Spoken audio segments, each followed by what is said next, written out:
కొంతమంది జీవితాల్లో ఈ ఆశీర్వాదం ఉండదు, ఈ దీవెన ఉండదు. ఎన్ని ప్రయత్నాలు చేస్తారో, హల్లెలూయా, ఎన్ని కార్యాలు తలపెడతారో అంటా ఉంటారు, అయ్యా ఎంత చేసినా మాకు ఎదురే అవుతుంది. హల్లెలూయా. ఏ పని కూడా ముందు పడట్లేదయ్యా, ఏ కార్యము కూడా ముందుకు సాగట్లేదయ్యా, ఏంటో అర్థం కావట్లేదు. దేవునికి స్తోత్రం. హల్లెలూయా. ఇంకా అంటారు, దెబ్బ మీద దెబ్బ పడుతుందయ్యా. ఏంటి దెబ్బ? ఒకరికి తగ్గితే ఇంకొకరికి రాదు. హల్లెలూయా. ఇంకొకరికి తగ్గుతుందంటే ఇంకొకరికి ముదురుతుంది. హల్లెలూయా. ఒకటి సద్దుమణుగుతుందంటే సమస్య, ఇంకొకటి వచ్చి కూర్చుంటుంది. హల్లెలూయా. ఎన్నో ప్రతికూలతలు, ఎన్నో ఆటంకాలు, ఎన్నో ఆటుపాట్లు, ఎన్నో నిందలు, అవమానాలు, ఇబ్బందులు ఎదుర్కొంటా ఉంటారు. చేయాల్సిన ప్రయత్నాలన్నీ చేస్తారు చేస్తారు చేస్తారు చేస్తారు చేస్తారు కానీ ప్రతిఫలము ఉండట్లేదయ్యా. ఏం చేయాలి, ఏం చేయాలో పాల్పోవట్లేదయ్యా.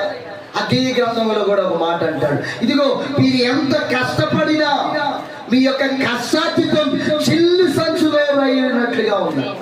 ఎట్లా ఉందంటండి? చిల్లు సంచులో పడినట్లుగా ఉంది. ఎటుపోతుంది ఆ కష్టార్జితం? ఆ కష్టార్జితం అప్పుల పాలవుతుంది, ఆ కష్టార్జితం వడ్డీలు కట్టడమే, ఆ కష్టార్జితం కిస్తీలు కట్టడమే, ఆ కష్టార్జితం లోన్లు కట్టడమే, ఆ కష్టార్జితం హాస్పిటల్కి కట్టడమే. హల్లెలూయా, హల్లెలూయా. ఇంకా ఏం చేస్తారు? అదే కష్టార్జితం తీసుకుపోయి ఆ యొక్క సారా కొట్లకి, ఆ దుకాణాలకి పెట్టేస్తారు. దేవునికి స్తోత్రం. హల్లెలూయా.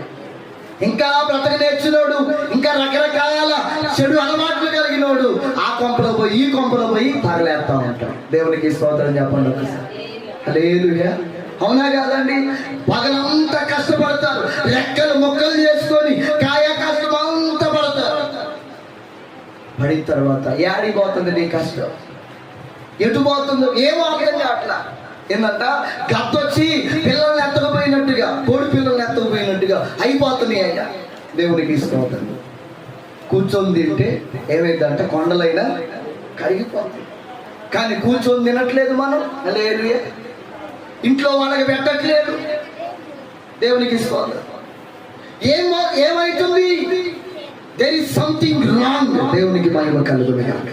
ఎక్కడో రాంగ్, ఎక్కడో పప్పులో కాలేస్తున్నాం, ఎక్కడో ట్రాక్ తప్పుతా ఉంది. అందుకే ఏమైతుంది? జరగవలసిన నష్టం జరుగుతూ ఉంది. కీడు వెంబడి కీడు అంట, అవమానం వెంబడి అవమానం, నష్టం వెంబడి నష్టం. ఏది చేసినా ఎదురే. దేవుని